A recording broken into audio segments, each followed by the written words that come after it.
Good evening, everyone, and welcome to this evening's APM webinar, Reacting to Change, Facilities Management in a Pandemic. I'm Robert Allen, APM Branches Manager, and I'll be your host today. It's great to see that so many people have joined us this evening. I would personally like to thank the volunteers of the Northwest branch for all their efforts with making this webinar happen. So on that note, I'd like to pass over to Richard Preston, who is the APM Northwest branch chair, to say a few words. Thanks, Rob, and thanks for hosting this. As ever, the Northwest is very topical with its choice of topics. Facilities management. It must be interesting times in the facilities management world at the moment, even more so than most of us with all the other COVID stuff going on. Before we actually get on with the main business of the night, I'd just like to tell you one in particular, but a series of up-and-coming events starting on the 10th of September. We're going to run a series of meetups which are aimed mainly at the Northwest, although anybody with pleasure can join in. But there's such a volume of good stuff emanating from IBIS House nationally. As the Northwest, we decided that we were going to aim at a more networking approach in the Northwest, but centered on a short discussion topic, and then everybody can join in. We ran the first trial event last couple of weeks ago, which went really well, so I've decided to run a few more. The next one is on the 10th of September, and I guess most of us who have been around project management for a while, at some stage will have had a project that we knew little about, dumped on our desk, and somebody says, get on with that. What do you do next? Well, that's what we'll discuss on the 10th of September. Andrew Wright, one of our committee members, will offer a few words to get the ball rolling, and then there'll be Q&A and networking. And if it goes as well as last time, I've had several emails and conversations as a result of the last one, which have made it worthwhile. Aimed at the Northwest, open to all students, young, old, all shapes and sizes. So please come and join in. And on that happy plug, I'll hand you back to Rob so we can get on with the main business of the night. Excellent. Thank you, Richard. So it's my great pleasure to introduce Jeremy Campbell, Director of Business. Jeremy is an experienced business leader and has key capabilities in directing business and account management, collaboration and operational excellence. Alongside Jeremy is Ian Baker, Head of Workspace. Ian is responsible for the Workplace Solution team with a goal of providing amazing workplaces that enable people to do their best at work. So on that note, I'd like to pass over to Jeremy to continue tonight's webinar. Thank you very much, Rob, for the kind introduction, and good evening, everybody. Some of you may well have met me at Albury Park last year when we did a presentation for APM through ICW. So nice to be back and nice to be asked to be back, and I'm really delighted to be joined by my colleague Ian Baker, who heads up our workplace team. Unfortunately, as you see on the slide, Jonathan Gawthorpe, our Director of Health, Safety and Wellbeing, who was really deeply involved with the pandemic and our response to the pandemic, unfortunately couldn't make this evening, so I do send his apologies. As Richard said, yes, absolutely, very interesting times in the world of facilities management.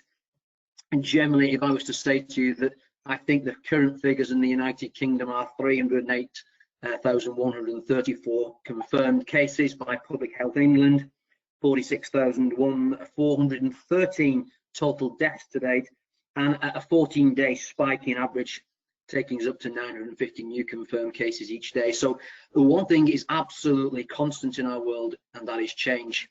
Before we go into some of the details of how we've responded in the world of FM to this devastating pandemic that I guess has changed many of our lives and will change many of our lives for many months, if not years to come. Hopefully we will find a way through this as we collaborate cross borders to find a vaccine to make humankind safe for many years to come. I'm just going to talk to you in a few moments just a little bit about EMCOR UK, who we are and what we do, a little bit about our service portfolio, and then what was it like for people like me in the business to respond to this pandemic, having never seen this kind of devastation before in my lifetime. And I guess that's the case for many of us on this webinar this evening. Once I've done that, I'll hand over to Ian, and Ian is going to talk to us really about what the impact has been on the workplace. What have we had to do? How have we navigated through these extraordinarily turbulent times? And how are we navigating through what is a very uncertain future? In fact, we believe very strongly that the only certainty we have is uncertainty. So please, let me just tell you for a few moments about EMCOR UK and who we are and what our business is. So we tend to work with many customers in a very diverse range of industries, specifically in environments that are very heavily and highly regulated, very mission critical and life critical environments for us who live in this country, as well as overseas, and our colleagues both in the United States and as well as our colleagues over in Europe. We help our clients shape the future of their enterprises and the future of their real estate portfolios through the services that we offer. In the United Kingdom, you can see the stats and figures on the slide in front of you though, but we generate around about 350 million pounds in revenue each year, and have done that for the last 5 years very successfully. A very fiscally well-run business. We have a good, strong and healthy balance sheet, and our clients and customers are really from that very highly mission critical space. But you can imagine with a business like ours that, like many other organizations, when we went into lockdown on the 23rd of March, it placed a shudder that went through every single one of us involved with this business, including our 4,500 operatives and colleagues that operate in some of the most diverse and challenging and complex asset-rich environments that exist anywhere on planet Earth.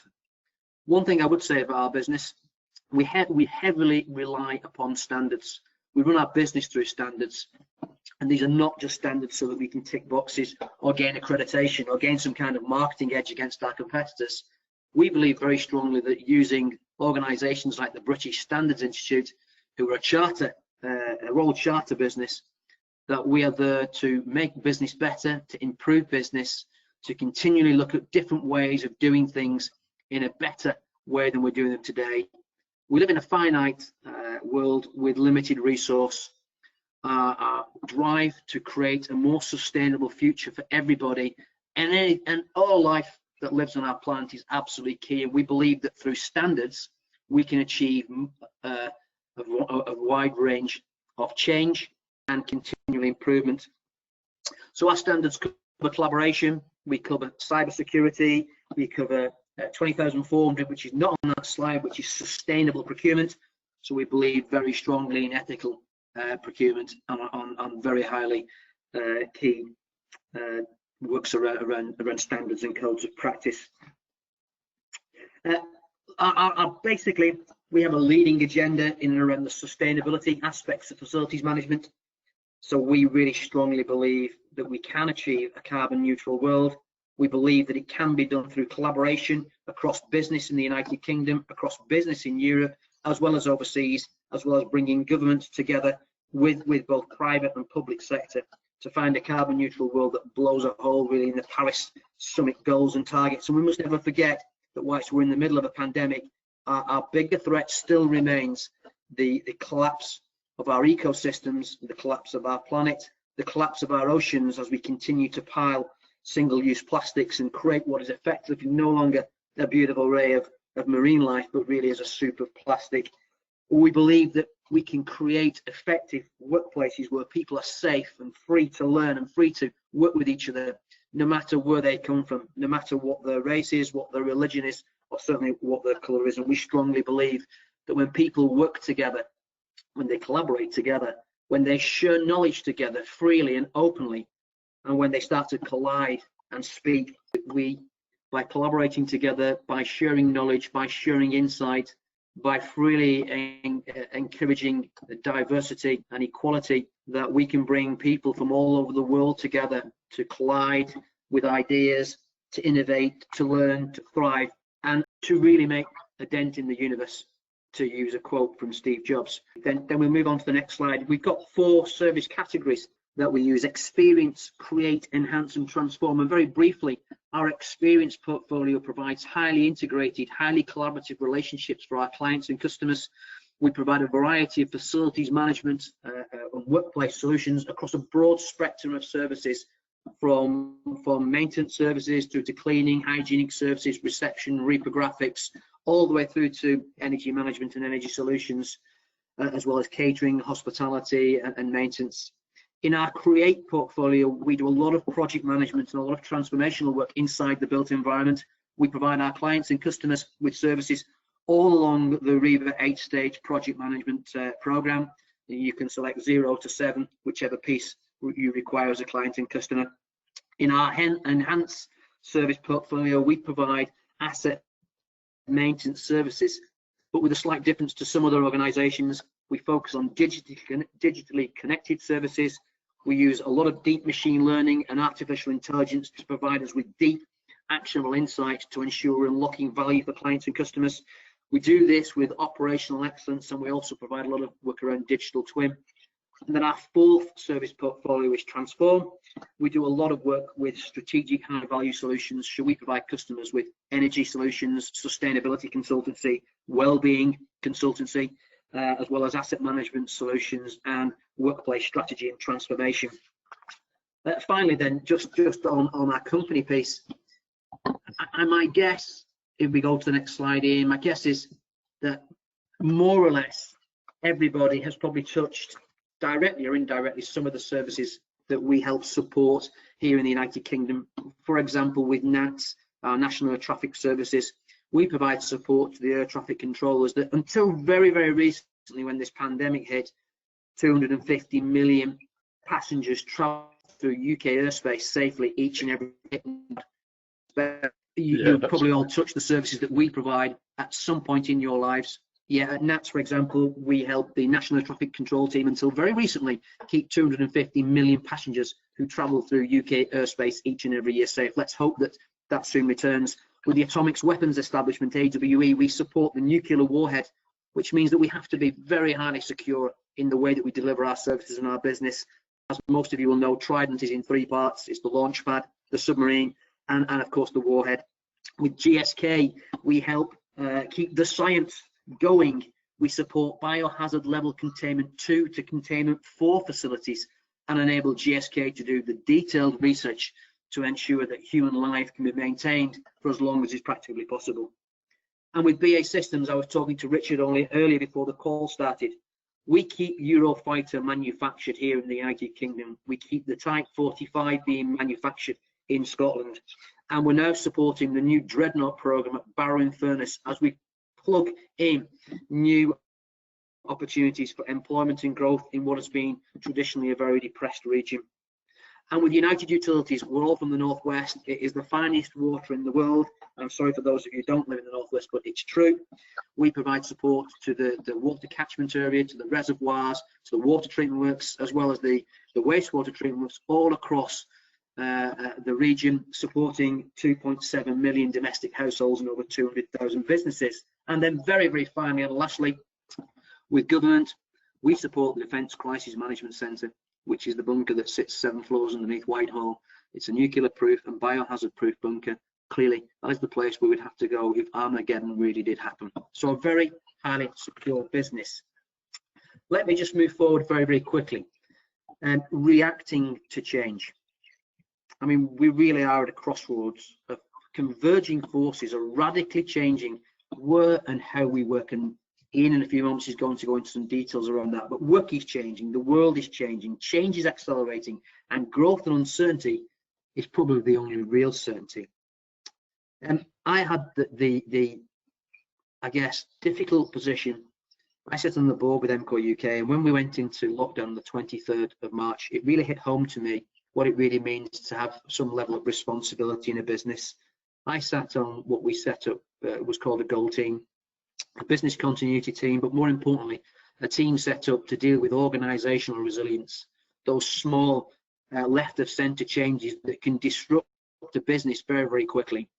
And it really, for me, was very difficult because it suddenly, I felt like with 4,500 people who were relying on us to make efficient and effective decisions despite a complete and utter lack of information, a lack of understanding of COVID-19, a lack of understanding of the pandemic, and I guess at that point in time, very limited information coming out of either Public Health England or through Boris. And I know they were doing a really good job in government, but it was really, really difficult for us. And I really felt that, as did that team in that goal group. But we got together, we worked out what we had to do, we worked out how we were going to communicate with our teams. We met early every morning at 7 o'clock. We met again mid-afternoon, and we used to meet in the evenings as well. So we were constantly monitoring the situation so we could support and communicate with our teams to keep and reassure. And Ian's on the call with us now. And perhaps, Ian, maybe can I just ask you just to talk about your experience on that Silver team, please, to our audience this evening? Yeah, thanks, Jeremy. Yeah, Silver Team was a delight to be on and be invited to be a part of. But it was shockingly the speed of change that we were trying to keep up with everything amongst trying to react to the day job and get involved in looking at the business as a whole and not just our business, but all of the customers that we were looking at. It was a very difficult time to cast that net as far and as wide as possible and think about all the eventual outcomes from something that had obviously never happened to us before. So it was challenging. We all enjoyed being on it and raised our game to think outside the box and to help where we could. But it was difficult times actually. But it was good to have that in place, and it was good to be part of a company that realised that from the executive leadership team down to the senior leaders, there was a lot of knowledge and a lot of good thoughts and good ideas that could be weaned out of us through that process. Thank you, Ian. I think if there's one lesson that we've probably all learned through this, is that collaborating together, communicating openly together, connecting together, understanding each other has probably placed us in a really, really good, sound and solid position. It's enabled our teams to continue working with confidence. It's enabled our groups to still be able to share ideas and to share the pain that they've been feeling and the worry and the distress. I think a problem shared is indeed a problem halved, and I think that was our approach to do this. If I move forward now, please, the last thing for me just to say before I hand over to Ian, we had a fairly detailed communications team. It continues today. We constantly have communicated with our disparate workforce. We've got people that work in some really geographic and challenging locations. For you guys in the Northwest, you'll all know it's difficult to communicate in and around the Lake District, in and around Carlisle, or in the depths of Coniston, or in the depths of the Langdale or Borrowdale valleys up in the Lake District, as much as it is difficult to communicate in some of the valleys inside Derbyshire, or even over on some of the east and west extremities of our region. It can be quite challenging and quite difficult. So we were constantly looking to communicate to our employees. We ensured that people had mobile connectivity, had boosting connectivity at home, had the appropriate applications, so we could consistently and constantly give good, sound advice. And then also to ensure we were interpreting the government's advice as well, again, giving people reassurance. We've got a couple of brochures that are available for you to download that go into a bit more detail on some of the points I've made and some of the points that Ian's going to make very, very shortly around working together in collaborative partnership, and also about workplace transformation, which is a great time for me to hand over to Ian to talk about workplace transformation and some of the key things that we have done during this particular challenging time. Thanks, Ian. Thanks, Jeremy, and good evening again, everybody. So I'm going to go back to the change catalyst, and obviously COVID-19 has fundamentally changed the world of work. Many companies have been grappling with this problem on their own. So as a leading FM provider, we've been uniquely positioned as a partner to many of our customers who have benefited from our wide sector overview. The whole process of staff working in a socially distanced office was something that needed to be really carefully managed and controlled in order to ensure safety and confidence. And working practices and physical environments will need to adapt in the short term, the long term, and probably even permanently. So looking back over the past 4 months, we're going to share our thought processes and working practices in response to the lockdown. and how we have adapted to help our customers in the short term, and how in the future we'll hope to bring about a change to create a better world at work. So to start with, back in very early April, we created this forward-looking date of events, trying to think ahead of what may happen so that we could be a step ahead for our customers. And apart from an update in May, on the 10th of May, I think I updated this when the later government advice came out, it's remained relatively unchanged, and quite confident in how the weeks have kind of panned out. And moving forward, yeah, you'll see that we're now roughly in week 20 to week 21. So there's a long way to go, even with this optimistic set of dates. And we'll probably have to update this again in a few weeks' time, as I think that there will be a lot to review in between the period of 6 to 9 months. And where we've currently been hoping for social distancing to decrease further due to medical interventions, this may not happen for a while to come yet, unfortunately. But when we were looking at these dates and thinking about what would happen, we teamed this up with a hierarchy of control, which I'm sure you'll all be familiar with. Tweaked it slightly for a COVID response, and we applied that to our overall thinking. And obviously, running through the hierarchy of control, we couldn't eliminate COVID as much as we would obviously like to. Substituting wouldn't work either. We couldn't really move or suggest that people move to different locations other than the home office potentially. Obviously, it's getting away from the crowded office was one thing that we could do, but substituting great lumps of people or groups of people into different spaces wouldn't really have worked. Engineering controls, they certainly came to play in terms of raising fresh air rates. We knew that April, May time, it was discussed about COVID potentially being airborne, so raising fresh air rates in the office and in meeting rooms was a key thing for us to look at, as well as potentially using the physical barriers that you would have seen and much the like.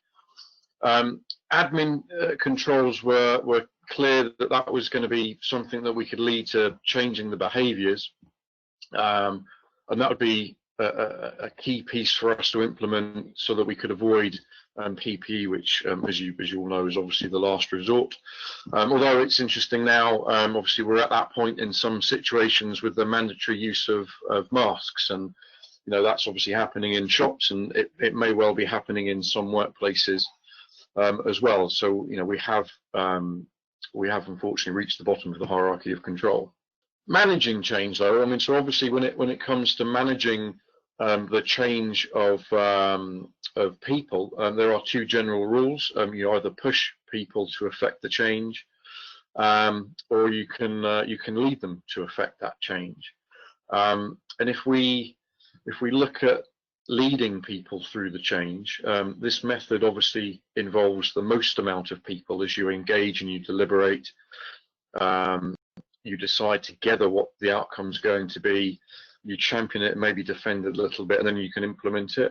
So from a change management perspective, this is by far the better route to go down.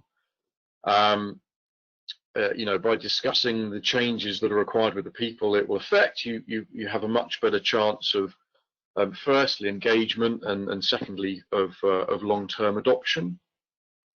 Obviously, the other way to enforce change is to decide, announce and defend.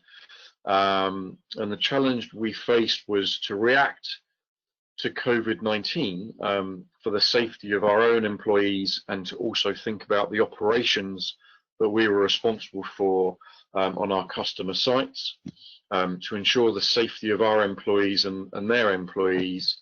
And due to the unexpectedness and the short notice, meant that we've had to work out what this means to us, and we've had to decide what to do.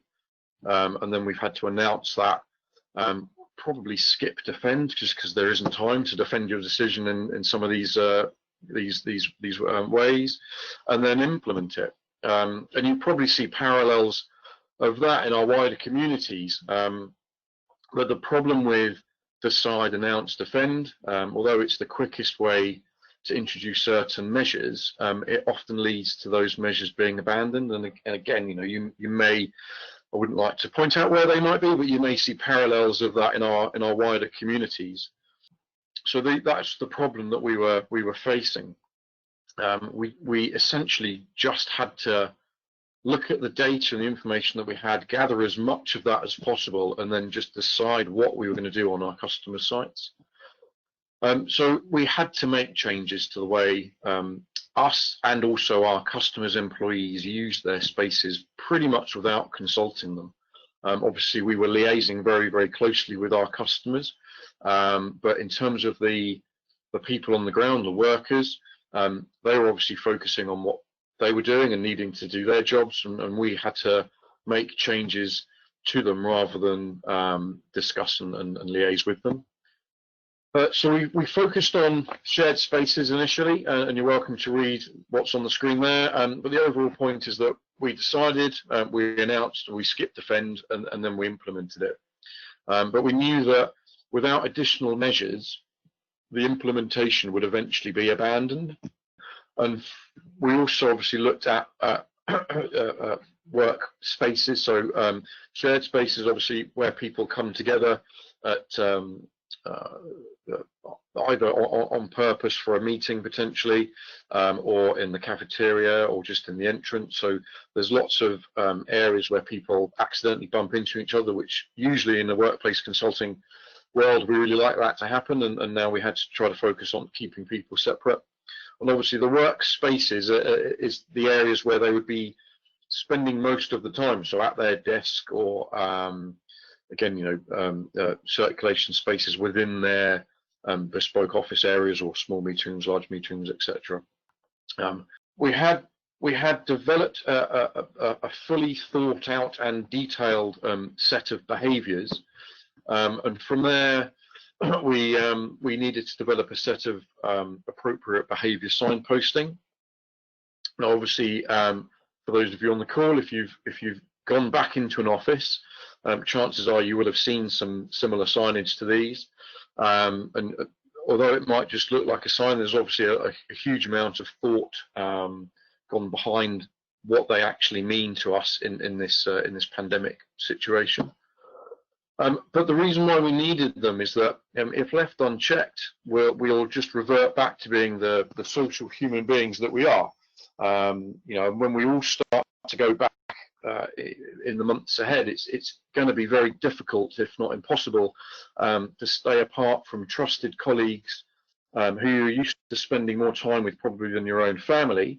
So we needed to react to the change that COVID-19 presented and alter our whole social world. And with the understanding that decide, announce, defend often ends in abandonment, the creation of the expected behaviours and the installation of the signage that reinforces that just provides a continuous nudge and a reminder to do the right thing.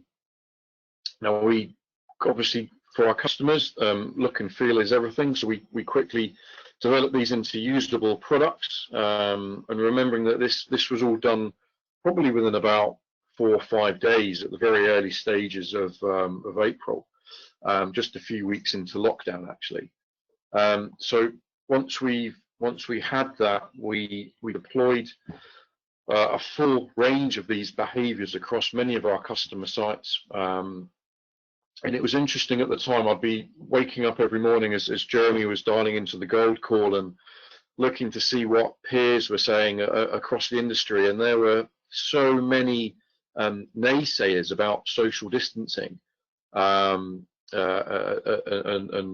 won't mention any competitors of ours, but there were competitors of ours that were creating other responses to this, and some had gone quite a long way down the route of creating a full-on social distance office, even designing it from scratch. Now we decided it wasn't the right thing to do, that we would work with our customers' existing workplaces and turn them into social distancing areas, so that at some point in the future we can bring back the right number of people, and the office can continue to be the buzz and develop the product, deliver the productivity that the customers require. So this was deployed across many sites in this way, at desking, maintaining minimum social distancing. Most of these spaces ended up being about 30% occupied. We looked at tea stations so that, we're trying to not affect the way that people were working, just the numbers that people were coming back, and the safety which they needed to obviously have from the organisation's perspective and from their own perspective as well. Toilets caused us a huge headache actually with the numbers of people that we expected to be in the building, and the distance that you've got in the space to use it. So that was a real challenge. One of the early things that we discovered was that people did still want to have meetings, but it was very, very dangerous to be in an enclosed location. So again, we looked at the fresh air rates, but ultimately, even though that picture there shows a 6-person being down to a 2-person, it was more likely a 10-person going down to a 2-person, just because if you're in that space for a long period of time, it doesn't matter how much the fresh air will change, you're likely to be, I wouldn't say infected, but the COVID-19 could spread in those enclosed areas.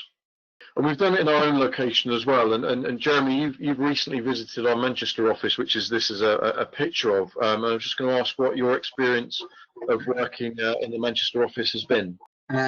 Thank you. A little strange, I would say, is the first thing. Not so many people, they're not as many as you would think. But the one thing that I thought was really, really powerful was the use of visual management. So I guess as human beings, we often become a little absent-minded. So you may walk down a corridor, or may want to go and walk and make a cup of coffee, or go to a vending machine, or go to the toilet, and the way you approach what you're doing is completely changed. But sometimes because of the absent-mindedness, you don't really think. Visual management is a really powerful tool to make you stop and make you think this kind of behavior or what I'm doing is no longer acceptable, or it's not right, or I'm not safe. So visual management, very, very powerful. Thank you. Yeah, and it's something that we've reported on and we've written about in various LinkedIn posts as well, about how the challenge of some people not being particularly worried about COVID, and we've had instances of people trying to shake hands and just ignore the fact that there is a pandemic, and the danger with that, and the frankly the rudeness about that, is that doesn't take into anybody else's feelings that they might well be struggling or shielding, or have elderly parents, or might be worried about it. And so one person's laissez-faire attitude to this is not acceptable to be put across to other people. It's been an experience delivering that and seeing customers' workplaces that have we've looked after. We've spent quite a lot of time and in some cases a lot of money refurbishing them to a very high standard, and seeing them largely empty and having to alter them to be the social distancing office, and we hope that it stay like that for too much longer. The ongoing wider impact on workplace is obviously quite vast, and I'm just about at an age when I can remember certain events which the entire country witnessed on television, like Live Aid, the first comic relief back in 1986.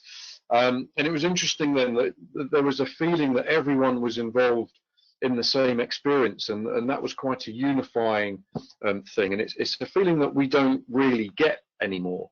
But it is something that many people say the pandemic has created, and in a generation that haven't all gone to school wearing a red nose on Comic Relief Day, but as well as us older adults who've had our working lives changed, we've all been thrown into this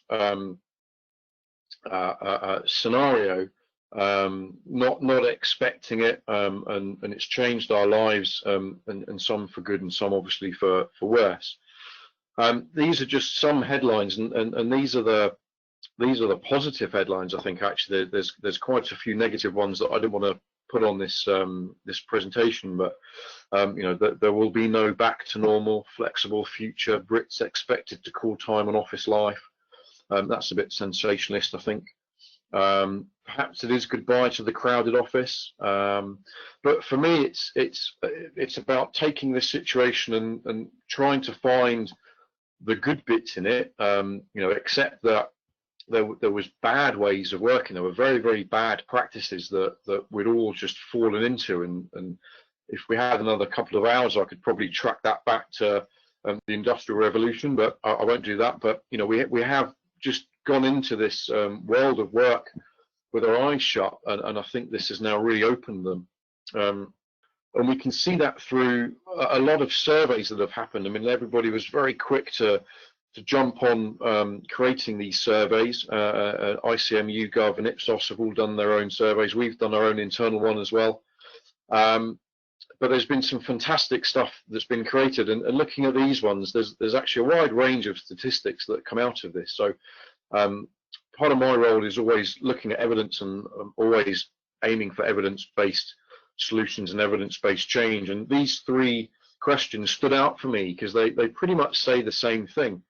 45% predict a permanent change, 60% think their employees are going to work from home more, and 75% think the way work will have changed a great deal or a fair amount. So averaging that out, if you just say that question is about will things change, then 60% of those people believe that things will change. And you know, our role as an FM provider is to deliver that, and I think it's also to call out where that change might be a bad thing, and to try to steer us back onto the right path to make sure that we deliver the good change. Now, working from home has been obviously a hot topic. We've had a lot of working from home. 86% of the 800 polled by Ipsos think it's positive. And many want to continue working from home. 76 want to do 1 day, 33% want to do at least 3 days. That's globally. The only thing I would say on these statistics, again bringing my evidence-based kind of thing to bear, is that this was about, I think, 4 to 5 weeks ago. And the interesting thing is that you know, a lot can happen in 4 to 5 weeks. This was initial lockdown. Things haven't changed a great deal yet. There haven't been a lot of offices opening back up. So we're now in our 20th week of working from home for many people, and personally, it's beginning to wear a little bit thin. And I could see that 2 days in the office would be a fantastic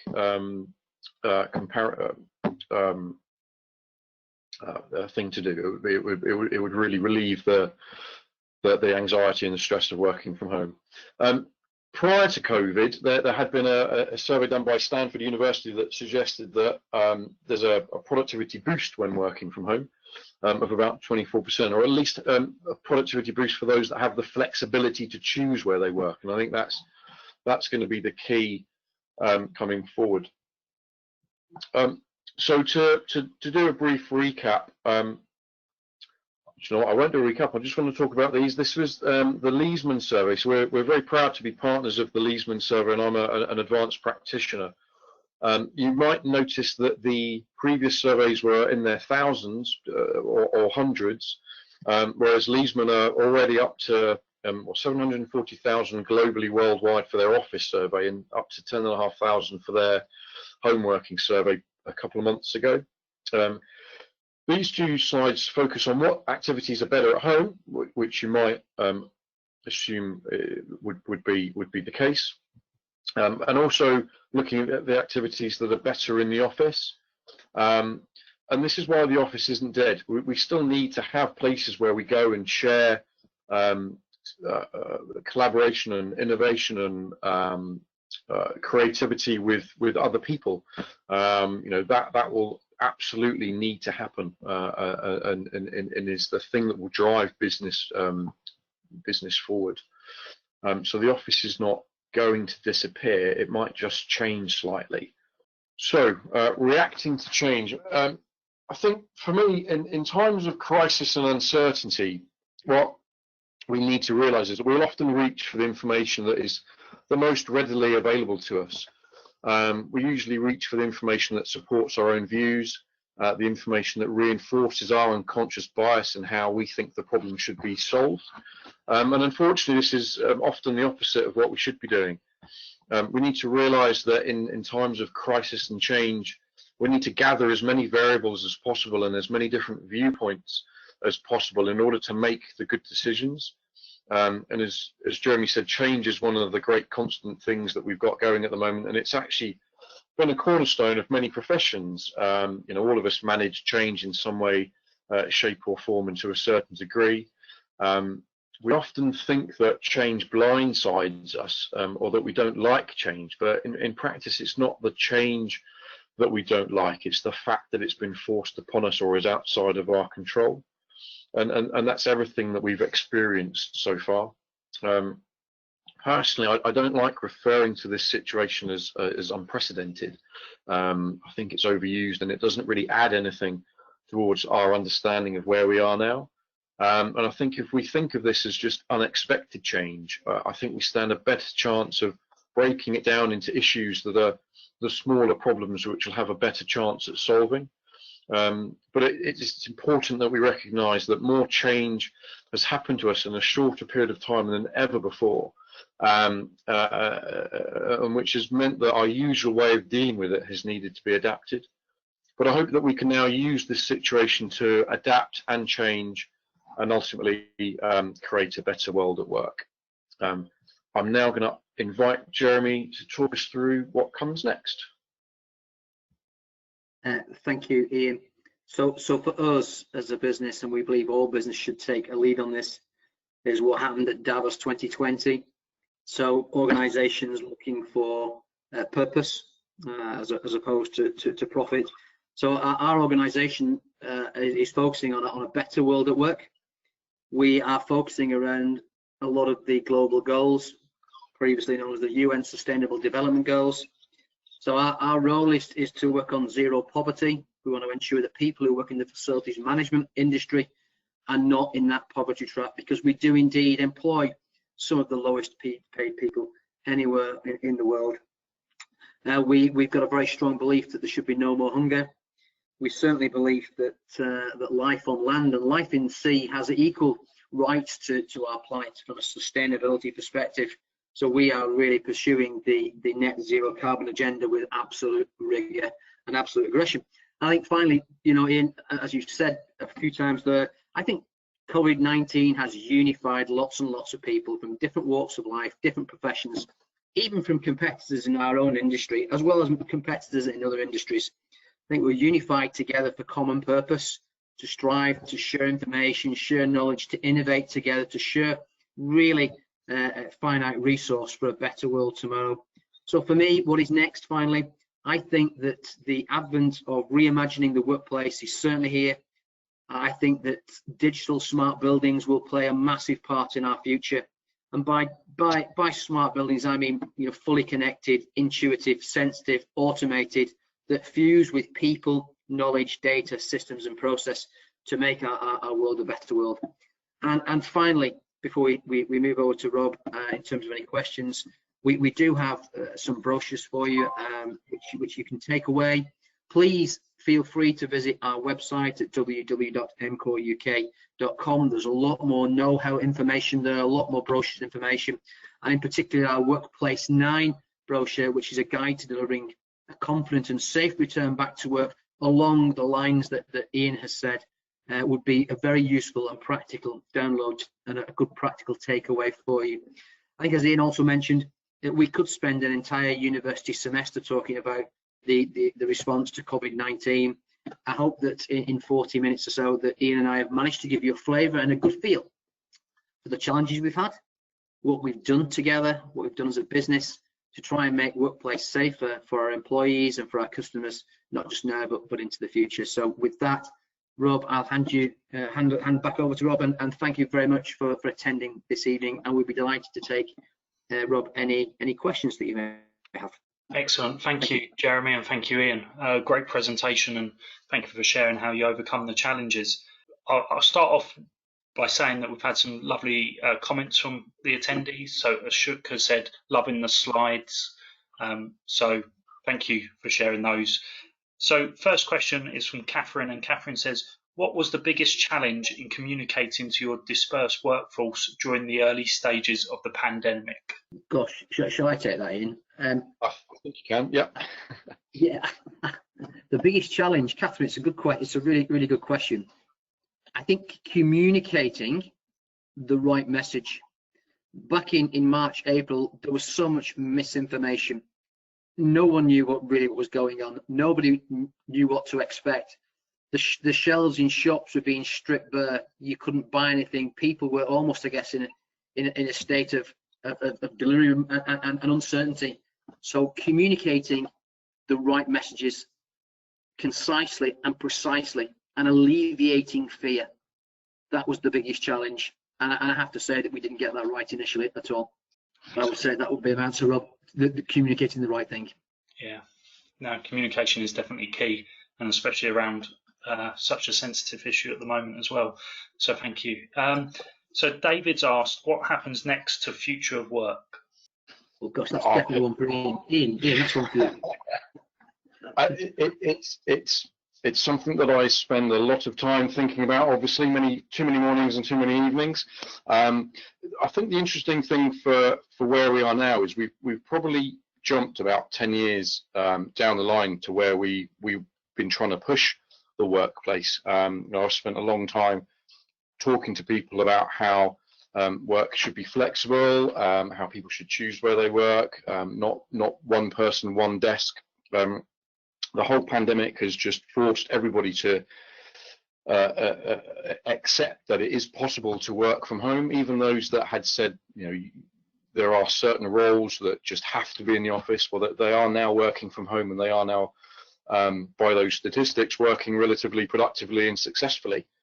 So I think the future of work, we're going to see some pretty big changes going forward in terms of commuting. So I think anybody that has been commuting an hour, 2 hours, whose employer suddenly says, come back in and we've opened the office, I think they're going to be a little bit miffed by that.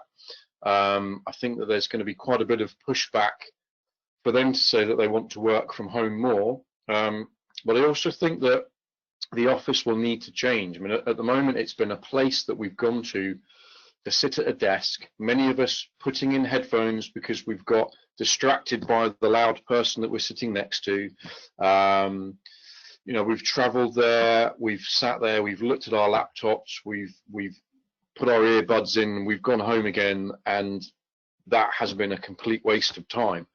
The point the office is going to be for us is it's going to be a place where teams come together and you go to it in order to affect some business change. So whether that is to have a solutioning meeting, whether that is to go and be creative, to collaborate with peers, or to meet customers, that's what it's going to be truly there for, I think. The days of it being just somewhere where we've gone to sit at because that's how we evolved through typing pools, in the Industrial Revolution, as I talked about.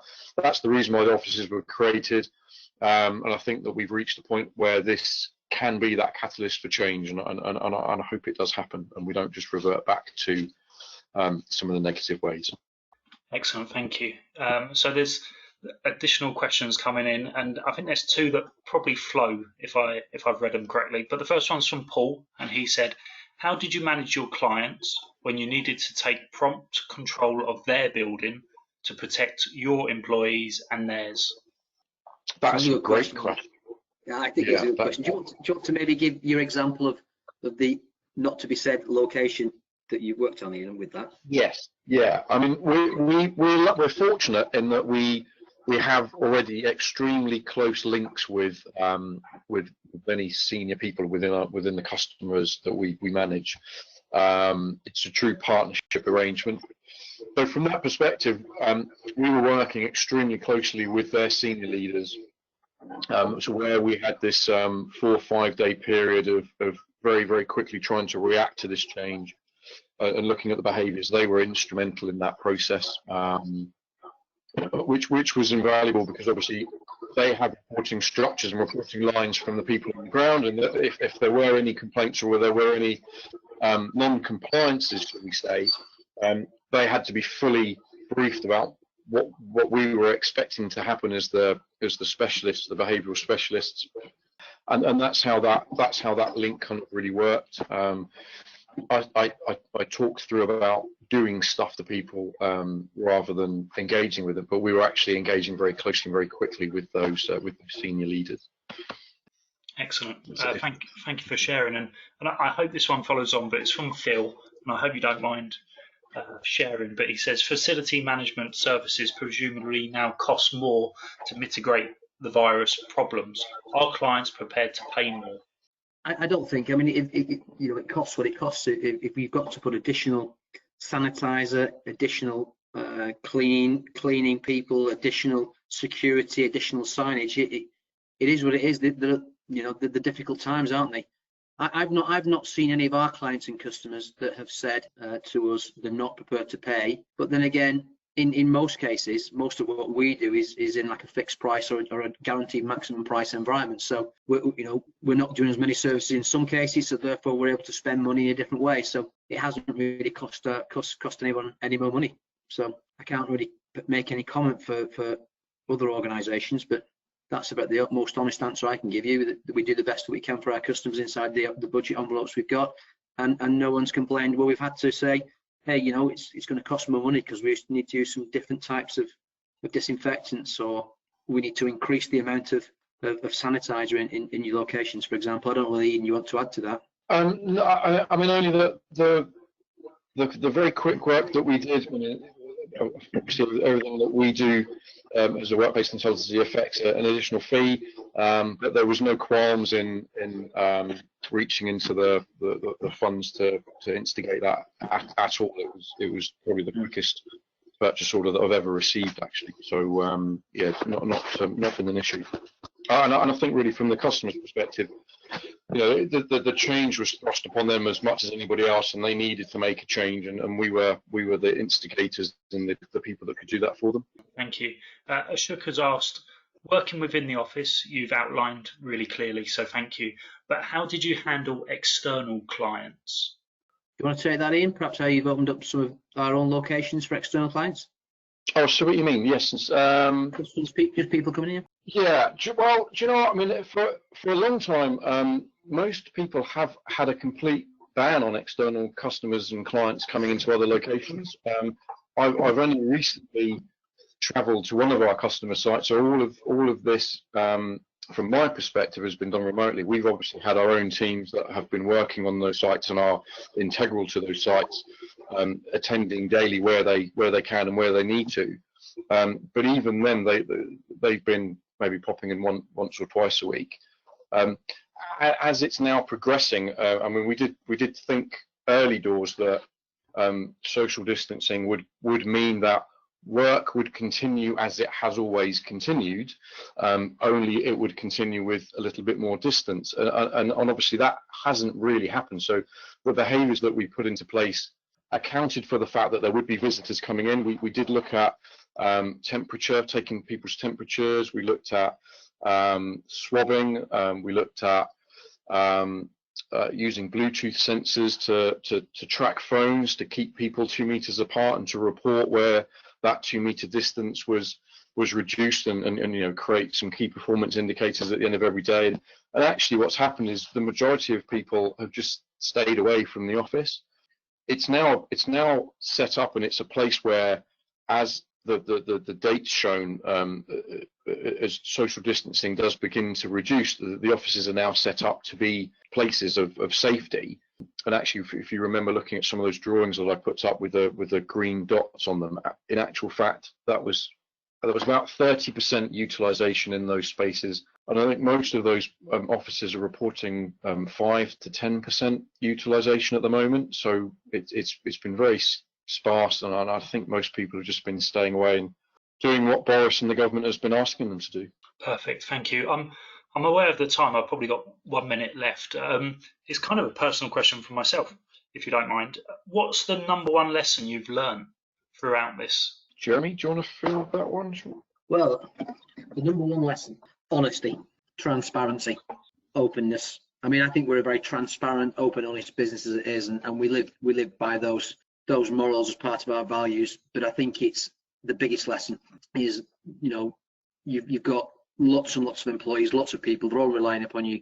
You can only say what you know, so say it as it is. And that's the biggest lesson that I would say we've learned, and we've continued to do that. Yeah, very similar, I think. I mean, the lesson that I've learned is don't react to the first piece of information that you see. Sit back and gather as much data as you possibly can. Don't look at the attention-grabbing headlines and think the worst. Think about what's going to happen on your own and try to affect change that way. Excellent.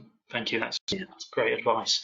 So I'm aware of the time. I noticed on your final slide that you've got the contact details there. Is that the best way for people to reach out to you? Yes, it is. Perfect. So on that note, I'd just like to say on behalf of the APM and also the APM Northwest branch, thank you for giving up your time this evening, for sharing some great information. There's now some thanks coming in from the attendees on the chat, which is great to see as well. So thank you. It's our pleasure. Thank you. Thank you. Thank you. Pleasure. Thanks for inviting us. Excellent. And I would also like to extend my thanks to everyone who's joined us this evening.